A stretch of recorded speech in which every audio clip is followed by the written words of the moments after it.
Hello everyone, myself Arpita Shukla and you are watching Crux of Law Academy. हम Haryana urban control of rent and eviction act 1973 में section 20 तक बात कर चुके हैं। अब हम आगे आज अपना पूरा एक्ट कंप्लीट कर लेंगे, तो प्लीज़ आप बने रहिए हमारे साथ। सेक्शन 20A बात करता है transfer of proceedings and filing of appeals and revisions against orders of subordinate and district जजेस। ठीक है, इसमें क्या कहा गया है? सेक्शन 20A कहता है notwithstanding anything contained in any other provision of this act, इसके बावजूद कोई भी चीज़ जो इस एक्ट में है, all proceedings pending before sub divisional officers civil appointed to perform the functions of the controller shall stand transferred to the subordinate जजेस from the date of their appointment under clause B of section 2 to perform the functions of the controller. इसमें कहा गया है इस act में लिखी हुई बातों के होते हुए भी सब डिविजनल ऑफिसर के सामने जितनी भी प्रोसीडिंग्स चल रही हैं, जो मतलब कंट्रोलर की पावर यूज करते हुए उस प्रोसीडिंग को कौन सुन रहा है? सब डिविजनल ऑफिसर सुन रहा है। वो प्रोसीडिंग सबऑर्डिनेट जजेस को ट्रांसफर कर दी जाएंगी और उसके अपॉइंटमेंट की डेट से माना जाएगा कि प्रोसीडिंग्स चल रही है। मतलब अगर इस एक्ट में जो भी लिखा है उसके होते हुए भी जो सब डिविजनल ऑफिसर है, जो क्या कर रहा है? एक्ट कर रहा है किसकी तरह? कंट्रोलर की तरह पावर यूज कर रहा है उस प्रोसीडिंग को सुनने के लिए।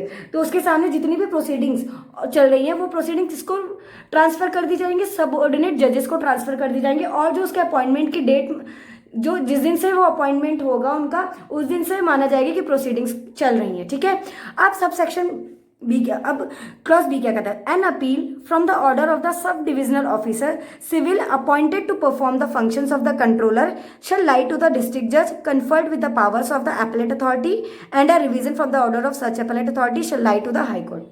मतलब कि सब डिविजनल ऑफिसर जो कंट्रोलर की तरह काम कर रहा था उसकी अपील डिस्ट्रिक्ट जज के पास होगी और डिस्ट्रिक्ट जज की अपील किसके पास जाएगी? हाई कोर्ट के सामने जाएगी।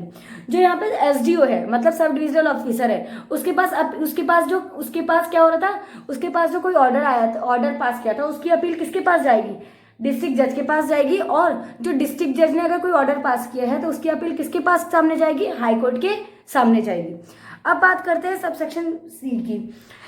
अगर if any appeal from the order of the sub divisional officer civil appointed to perform the functions of the controller has been filed with the deputy commissioner conferred with the powers of the appellate authority, और if any revision from the order of the deputy commissioner conferred with the powers of the appellate authority has been filed with the financial commissioner, the same shall stand transferred to the district judge and the high court respectively। मतलब अगर सब divisional officer की appeal अगर deputy commissioner के सामने हो रखी थी, मतलब गई है, तो उसकी अपील किसके पास जाएगी? डिस्ट्रिक्ट जज के पास जाएगी। किसके पास? अगर एसडीओ की अपील अगर डिप्यूटी कमिश्नर के सामने चली गई है, ठीक है, सामने है, डिप्यूटी कमिश्नर के पास ट्रांसफर करते, तो उसकी जो डिप्यूटी कमिश्नर के पास जो अपील गई थी वो किसके पास चली जाएगी? डिस्ट्रिक्ट जज के पास जाएगी। और जो डिप्यूटी कमिश्नर की जो ऑर्डर की रिवीजन जो फाइनेंस कमीशन के सामने आई थी वो हाई कोर्ट के पास ट्रांसफर कर दी जाएगी। मतलब देखिए, एक बार मैं दोबारा बोल देती हूँ आपको, जो सब डिविजनल ऑफिसर की अपील अगर किसके पास डिप्यूटी कमिश्नर के सामने रखी थी तो उसकी अपील डिस्ट्रिक्ट जज को ट्रांसफर कर दी जाएगी। किसको कर दी जाएगी? डिस्ट्रिक्ट जज को। और जो डिस्ट्रिक्ट कमिश्नर के ऑर्डर के रिवीजन जो फाइनेंस कमीशन के सामने रखा था वो किसके पास ट्रांसफर कर दिया जाएगा? हाई कोर्ट के पास ट्रांसफर कर दिया जाएगा। और जो हाई कोर्ट है रिविजनल पावर यूज करके क्या करेगा? डिसाइड कर देगा उस केस को। ठीक है, शॉर्ट में समझते हैं। जो अपील किसके और सब डिविजनल ऑफिसर के ऑर्डर के अगेंस्ट जो अपील परफॉर्म किसकी हुई है? कंट्रोलर के द्वारा। मतलब जो कंट्रोलर ने क्या करा है, कोई भी ऑर्डर पास किया है, ठीक है, उसकी अपील किसके पास गई थी? सब डिविजनल ऑफिसर के पास गई थी। मतलब जो सब डिविजनल ऑफिसर था जो अपॉइंट किया गया था कंट्रोलर के फंक्शन को परफॉर्म करने के लिए, उसने कोई ऑर्डर पास किया है और उसकी अपील किसके पास चली जाएगी? डिस्ट्रिक्ट जज के पास जाएगी। शॉर्ट में हम देखिए समझते हैं कि एक सबऑर्डिनेट ऑफिसर था, सब डिविजनल ऑफिसर था जिसको एसडीओ कह रहे हैं, उसको अपॉइंट किया गया था कंट्रोलर के फंक्शंस को परफॉर्म करने के लिए, और उसके पास कोई डिस्प्यूट जाता है और उस डिस्प्यूट को कौन अराइज देखता है, सब डिविजनल ऑफिसर देखते हैं और उन्होंने कोई ऑर्डर पास कर दिया उस डिस्प्यूट के अगेंस्ट, तो उसकी अपील फाइल होती है, किसके पास फाइल होगी, वो जाएगी डिस्ट्रिक्ट जज के पास जाएगी। और जो डिस्ट्रिक्ट जज का के अगेंस्ट जो डिस्ट्रिक्ट जज ने अपील को देखा है, तो उसका जो रिवीजन होगा कौन करेगा, हाई कोर्ट रिवीजन देखेगा, हाई कोर्ट के पास जाएगी। ठीक है, डिस्ट्रिक्ट जज का ऑर्डर का रिवीजन की पावर किसके पास होगी, हाई कोर्ट के पास तो होगी। अब बात करते हैं सेक्शन 21 की। सेक्शन 21 बात करता है landlord and tenant to furnish particulars. जो भी पर्टिकुलर्स होंगे डॉक्यूमेंट से रिलेटेड वो सबमिटेड होंगे किसको, कंट्रोलर को होंगे या किसी भी पर्सन को जो ऑथराइज हुआ है उस पर्टिकुलर डॉक्यूमेंट्स को देखने के लिए। ठीक है, क्या बात करी, यहाँ पे कोई भी जो डॉक्यूमेंट्स होंगे पर्टिकुलर्स होंगे वो किसको सबमिट किए जाएंगे, कंट्रोलर के द्वारा सबमिट करे, मतलब कंट्रोलर को सबमिट करे जाएंगे या किसी भी पर्सन को सबमिट करे जाएंगे जो कंट्रोलर के द्वारा अपॉइंट किया गया, थ्राइज किया गया। ठीक है, ये लिखा है every landlord and every tenant of a building और rented land shall be bound to furnish to the collector. किसको, कलेक्टर के पास जाएगी, सॉरी कंट्रोलर के पास जाएगा। बिल्डिंग और रेंटेड लैंड से जो डॉक्यूमेंट्स थे वो किसके पास जाएंगे, कंट्रोलर के पास जाएंगे या कि उस पर्सन के पास जाएंगे जो ऑथराइज किया गया है, किसके द्वारा, कंट्रोलर के द्वारा ऑथराइज किया गया है, वो देखेगा। उस लैंड, बिल्डिंग और रेंटेड लैंड के से रिलेटेड कोई भी पर्टिकुलर से डॉक्यूमेंट्स है वो कौन देखता है, कंट्रोलर देखेंगे या फिर कोई भी पर्सन जो ऑथराइज किया गया कंट्रोलर के द्वारा। अब बात करते हैं पेनल्टीज की। भाई देखो, अगर कोई लॉ का कॉन्ट्रावेंशन हो रहा है तो उस केस में क्या करते हैं, कोर्ट ने पेनल्टीज अप्लाई करेगा, तो कौन कौन सी होंगी, सेक्शन 22 में बताया गया है। पेनल्टीज के बारे में बात करिए सेक्शन 22 में। सेक्शन 22 कहता है अगर सेक्शन 8 के सबसेक्शन 2 या सेक्शन 10 के सबसेक्शन 1, सेक्शन 11 और 21 का कोई कॉन्ट्रावेंशन होता है तो उस केस में कितना फाइन जाएगा, 1000 रुपीज फाइन जाएगा। देखिए, if any person contravene any of the provision of subsection 2 of section 8, subsection 1 of section 10 and section 11 section shall punishable with fine which may extend to 1000 rupees. इसमें कहा गया, क्या बताया था, अगर कोई भी पर्सन सेक्शन 8 के सबसेक्शन 2, सेक्शन 10 के सबसेक्शन 1 या सेक्शन 11 के प्रोविजन का कॉन्ट्रवेन करता है और सेक्शन 21 को नहीं फॉलो करता, कॉन्ट्रवेन करता, उसके अगेंस्ट कोई काम करता है, तो उस केस में कितनी पनिशमेंट होगी, वो 1000 रुपए का फाइन उसे पे करना पड़ेगा। और सबसेक्शन 2 में कहा गया है if any person contravene any of the provision of clause A of section 6 he shall be punishable with imprisonment for a term which may extend to 2 years और विद फाइन और विद बोथ। सबसेक्शन 2 कहता है अगर subsection 6A से अगर कोई भी contravention करता है कोई पर्सन तो उस केस में 2 साल की सजा होगी या फाइन होगा या दोनों हो सकते हैं, सजा और फाइन दोनों हो सकते हैं। ठीक है, अब सबसेक्शन 3 क्या कहता है, no court shall take cognizance of an offence under this section. कोई भी कोर्ट कॉग्निजेंस नहीं ले सकता इस सेक्शन के अंदर एक्सेप्ट कब, जब तक कि कंप्लेंट इन राइटिंग में ना हो और facts which constitute such offence filed with the sanction of the controller.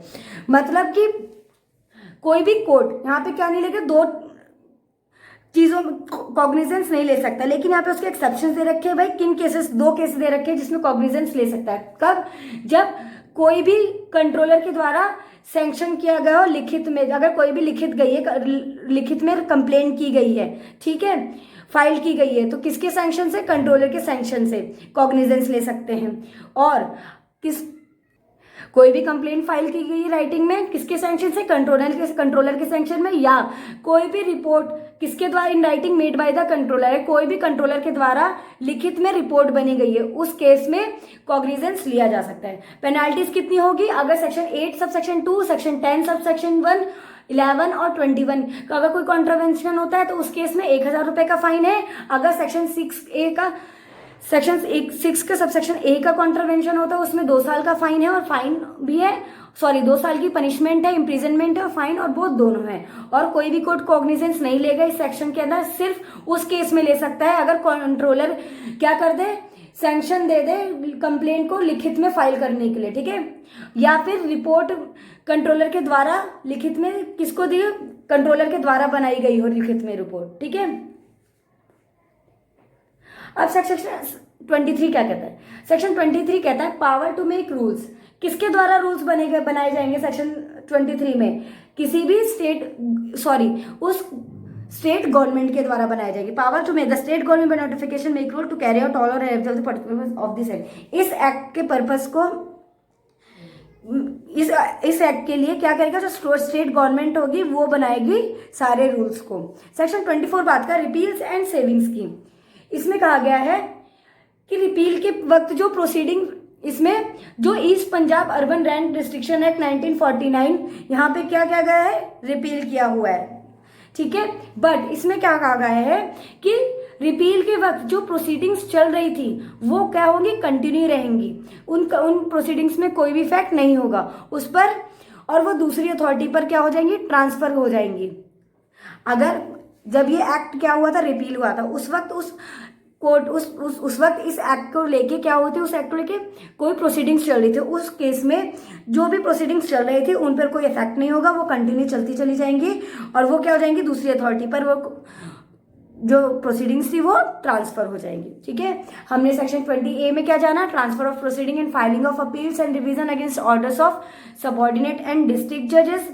मतलब कोई भी अगर सब डिविजनल ऑफिसर अगर अपॉइंट किया गया है कंट्रोलर के फंक्शन को करने के लिए, तो उस केस में क्या, अगर कोई भी सब डिविजनल ऑफिसर क्या करता है, ऑर्डर पास करता है, तो उस केस में अपील जाएगी डिस्ट्रिक्ट जज के पास, और डिस्ट्रिक्ट जज की जो रिवीजन, डिस्ट्रिक्ट जज कोई ऑर्डर पास कर देता है तो उस केस में रिवीजन होगा, हाई कोर्ट के द्वारा रिवीजन होगा। सेक्शन 21 बात करता है landlord and tenant to furnished particulars. मतलब कोई भी पर्टिकुलर्स जो होंगे, कोई भी उस लैंड से रिलेटेड कोई भी या टेनेंट से रिलेटेड कोई भी जो डॉक्यूमेंट्स होंगे वो किसके पास जाएंगे, वो सबमिट होंगे कंट्रोलर के द्वारा या कोई भी पर्सन के द्वारा जो कंट्रोलर के द्वारा ऑथराइज किया जाएगा। सेक्शन 22 पेनल्टीज की बात करता है, जो क्या बात कर रहा है, अगर section 8 sub section 2, section 10 sub section 1, section 11 और 12 में का अगर कॉन्ट्रवेंशन होता है तो 1000 रुपये का फाइन, और अगर सेक्शन 6 का सब सेक्शन ए का कॉन्ट्रवेंशन होता है तो कोई भी पर्सन करता है तो उसको 2 साल की सजा होगी, फाइन भी होगा, हो भी सकता है, ठीक है, दोनों चीजें हो सकती है एक साथ। और अगर कोई भी कोर्ट क्या करे, उस इस सेक्शन में कोई भी कॉग्निजेंस नहीं लेगा, लेकिन कब ले सकता है, अगर जो कंट्रोलर है वो सैंक्शन कर दे complaint in writing filed with the sanction of the controller, और रिपोर्ट क्या करे, जो report in writing made by the controller, ठीक है। सेक्शन 23 कहता है पावर टू मेक रूल्स, कौन बनाता है, स्टेट गवर्नमेंट रूल्स बनाती है। सेक्शन 24 में रिपील करा गया का east Punjab urban rent restriction act 1949, यहाँ पे रिपील किया गया है, और जैसे इस एक्ट के टाइम पे कोई जो एक्ट पे रिमूव होने के टाइम पे, रिपील होने के टाइम पे कोई भी प्रोसीडिंग चल रही थी तो वो वैसे एज इट इज वैसे चलती रहेंगी, उन पर कोई इफेक्ट नहीं होगा और वो ट्रांसफर हो जाएंगी दूसरी अथॉरिटी के पास। आई होप आपको Haryana urban control of rent and eviction act 1973 आपको समझ में आ गया होगा। प्लीज़ आप अपनी हमारी और प्रीवियस वीडियोस को ज़रूर देखिएगा, आपको अच्छे से समझ में आ जाएगा Haryana urban control of rent and eviction act 1973। और आप प्लीज़ हमारे चैनल को लाइक एंड सब्सक्राइब करना मत भूलिएगा। Thank you so much.